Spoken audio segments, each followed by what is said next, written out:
Yo recuerdo alguna vez, recuerdo que alguna vez conversábamos sobre Edouard Glissant y tú decías una cosa que a mí me pareció muy interesante, porque yo quizás en el libro que tú escribiste sugieres que toda esta posmodernidad de la que tanto se habló en Europa y en Estados Unidos, de alguna manera existió en el Caribe, ¿no? Y se planteó en el Caribe, incluso antes que todos estos empezaran a discutir este tema. Pero yo recuerdo que cuando hablamos de Edouard Glissant, que yo te decía que me había impresionado mucho su mundo intelectual, tú dijiste algo que a mí nunca se me olvidó. Tú decías que el tema era que Glissant, como literato, hablaba sobre todo con imágenes. Yo quisiera que tú me contaras hoy brevemente un poco sobre eso. Sí, sí, es un concepto acerca de cómo es que uno comunica. ¿Ah? El arte comunica de una forma distinta a cómo comunica la prosa de erudición, ¿verdad? Y la prosa que tiene como fin arrojar luz sobre temas que preocupan a la persona que escribe. Entonces, yo recuerdo en una clase, en mis principios como profesor de clases generales, enseñé un ensayo para una clase en composición, en escritura, básicamente. No era literatura, pero había que tener lecturas para estimular la escritura. Y hay un ensayo de Jonathan Swift, el gran escritor irlandés británico del siglo XVII, titulado Una propuesta modesta. Es una propuesta en la que la voz hablante en el texto invita a los ingleses a resolver su problema irlandés. ¿Ya? Y les propone, ¿por qué no tomar a los niños de las familias irlandesas y sacarle beneficio a su uso como alimentos para la familia inglesa? Y entonces se comienza a dar explicaciones de a qué edad la criatura tiene la carne más tierna, a qué edad se podrían sacar filetes y cuántas cosas. Y de esa manera se resolvía el problema irlandés en Inglaterra, que es como se habla en República Dominicana del problema haitiano. O sea, comiéndose a los niños irlandeses. Sí. Y recuerdo que, claro, que nadie podía ser más irónico que eso, pero la ironía no es automáticamente detectable por una persona sin entrenamiento en la lectura. ¿Ya? Y recuerdo a estudiantes me espantó que estudiantes les cayó mal el individuo, Swift, porque mira la crueldad que estaba proponiendo. Exactamente. Y entonces ellos estaban moralmente correctos, ¿verdad? Pero incorrectos en la lectura. Claro. Entonces, por lo tanto, yo no asumo que la comunicación es automática. Es importante, por eso me inclino más por la tradición ensayística latinoamericana, donde se predomina la misión de explicar algo. ¿Ya? Que no es el ensayo, digamos, excepto en casos como Octavio Paz, ¿no? Sí. En que el ensayo es más bien es decir, un espacio para mostrar la creatividad del pensamiento de quien habla, ¿verdad? Sí. Sobre todo, ¿no? Eso no es lo que a mí me interesa. Y por eso yo digo, ni siquiera, yo he escrito muchos libros, pero yo no me considero escritor en el sentido que se entiende cuando se habla de García Márquez como escritor, que es una escritura artística. Si tú piensas que el ensayo, la tradición del ensayo de América Latina es más explicativo, es una construcción lógica que evita la dificultad que implica la imagen, ¿no? Claro, claro. En la interpretación de la imagen. Claro, claro. Pero bueno, hablando ya de la escritura caribeña, si yo te preguntara, como suelen preguntarse ahora en este tipo de entrevistas un poco ligeras, pero que no deja de ser interesante a veces, si yo te preguntara, ¿cuál es el escritor caribeño que más ha influido en ti? ¿Tú qué responderías? Yo diría que Kamau Brathwaite. Kamau Brathwaite, sobre quien tú has escrito además. Sí, sí, a quien le dedico un capítulo. Un capítulo, en mi primer libro, Caribbean Poetics. Sí. Porque Kamau Brathwaite se planteó básicamente hacer la defensa. ¿Te acuerdas cuando se hablaba de la defensa e ilustración de tal cosa? Sí. En muchos títulos de él se planteó la defensa e ilustración de la cultura caribeña, con énfasis especial en la cultura producida por los esclavos. ¿Verdad? Además que tiene un extraordinario libro del que poco se habla sobre no recuerdo el título exacto, pero es como la criollización en Jamaica. Exacto, ¿no? sí. Que en realidad es un libro luminoso porque de entrada plantea este gran tema del mestizaje del que no se hablaba por los historiadores contemporáneos. O sea, que sin usar el término mestizaje. Sin usarlo, claro. Él utiliza el término sobre todo de la criollización, diríamos en español. Sí. Y ahí descubrí que además de gran poeta, era historiador de formación. Sí, ¿no? sí. Bueno, ese libro a que te refieres, me parece que fue su libro de tesis doctoral. Fue su tesis doctoral. En Inglaterra. Sí, fue su tesis doctoral. Yo conocí a... Un tiempo, por cierto, en que, bueno, las grandes luminarias del Caribe anglófono, ¿no? En su mayoría se educaron en Inglaterra. Claro. Y se da una cosa interesante, que no quiero que pierda el hilo que debía, pero lo voy a mencionar así rápido, para que no se me olvide a mí. Cuando Martí decía, yo viví en las entrañas del monstruo, ¿no? O sea, hay algo cuando tú vas a la metrópolis. ¿no? Claro. Y la ves por dentro. Sin duda. Que entonces ya ahí hay una especie como de concientización, de una diferencia entre lo que esta gente dice de sí mismo cuando nos imponen sus valores en las colonias, ¿ya? Y lo que realmente son. Pero además, ¿no te parece maravilloso, siguiendo el hilo de pensamiento tuyo, que no solo vas y conoces las entrañas del monstruo, sino que empiezas a conocer tus propias entrañas cuando estás allá? Exactamente.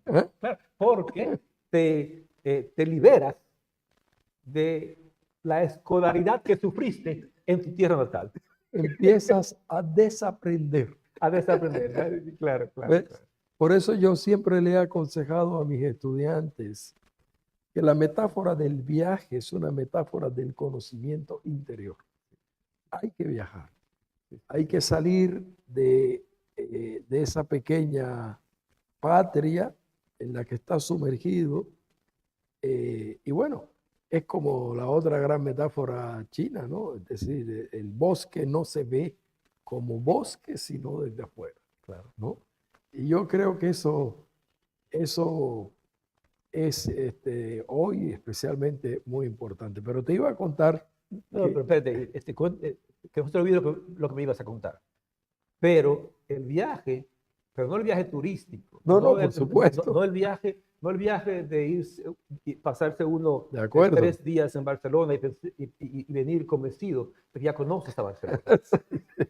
No. Es un viaje de inmersión lenta, seria, de estudio, el que finalmente te transforma, ¿no? Te transforma.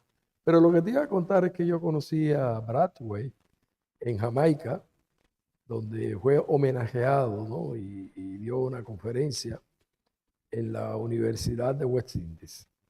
Era como tú eras embajador. Yo estaba de embajador en Jamaica. Y le pregunté por ti. Le dije, yo tengo un gran amigo, Silvio Torres, que ha escrito sobre usted. Me dijo, oh, Silvio, mi gran amigo Silvio Torres. Recuerdo eso. Y bueno, hicimos todo, soñamos con la idea de traerlo aquí a Cartagena. A él y a George Lamming. Y a George Lamming, a ellos dos, que al final... Ambos barbadienses. Nos quedamos, ambos de Barbados, nos quedamos con el deseo de traerlos a Cartagena. Pero bueno, volviendo al Caribe, siempre me pareció muy interesante, Silvio, yo no sé qué piensas tú.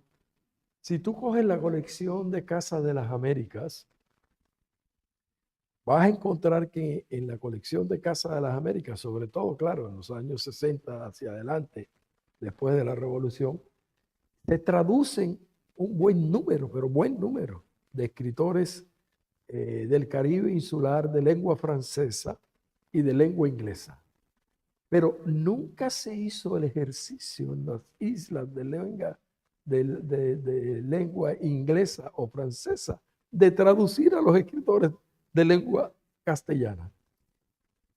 Yo diría que tampoco se les ocurrió a las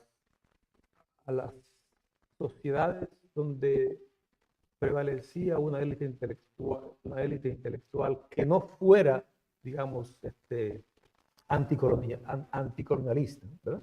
Sí. Hacer lo mismo, que es decir, conocer, porque realmente la idea, hablaba yo en esta semana de el gran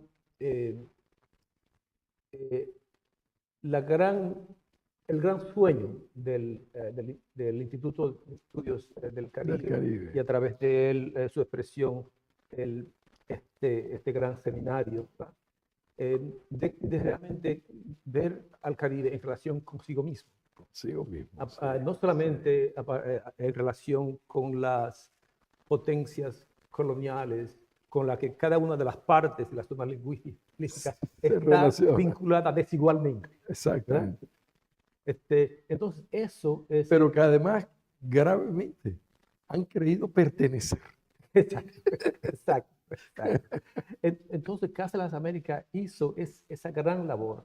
Hay un caso de un proyecto, no sé cuán institucionalizado está, de este joven de San Martín, que está la islita que está dividida entre la pequeña isla, mitad holandesa y mitad francesa.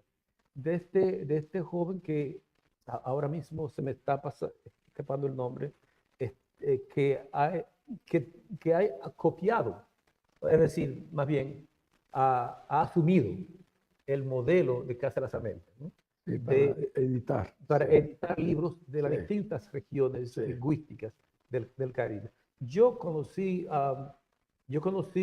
que, de hecho, conocí que había escritores caribeños de habla holandesa importantes gracias a Casa de las Américas. Bueno, yo leí a Price Mars en una edición de Casa de las Américas, ¿ves? Y leí a 2 o 3 haitianos más. Este otro gran escritor de Haití, que escribe aquella novela famosa. Jackman. Bueno, los leí en Casa de las Américas. Y Silvio, mira, y quiero un chismecito. Los dominicanos que conocen a Gené de Peste, El Palo Encebado, que es su novela, es principalmente novelista, tiene un par de principalmente es poeta, tiene un par de novelas, ¿no? Pero los que conocen su novela El Palo Encebado, los dominicanos de la República Dominicana lo conocen gracias a una edición pirateada de la traducción cubana de Casa de las Américas. Pero tú sabes que René de Peste escribe también una interesantísima, yo diría una obra sociológica sobre el Caribe, una especie de estudio histórico sociológico sobre el Caribe, y lo publica Casa de las Américas. Sí. Yo lo tengo porque además que quede registrado una cosa. Casa de las Américas fue tan generosa. Tú sabes que yo pronuncié el discurso inaugural del año 2016 de los premios Casa de las Américas. Y dije una cosa que es verdad. Cuando yo tenía 14 años, a mi casa llegaban las publicaciones de Casa de las Américas. Mira tú qué cosa tan generosa, porque ellos, si tú te suscribías, pues te mandaban las publicaciones, ¿no? Y pagaban ellos el porte y todo. Pero bueno, antes de que se nos vaya a acabar esta entrevista, vale la pena que tú nos cuentes, Silvio, eh, ¿qué estás haciendo ahora? ¿Qué estás escribiendo?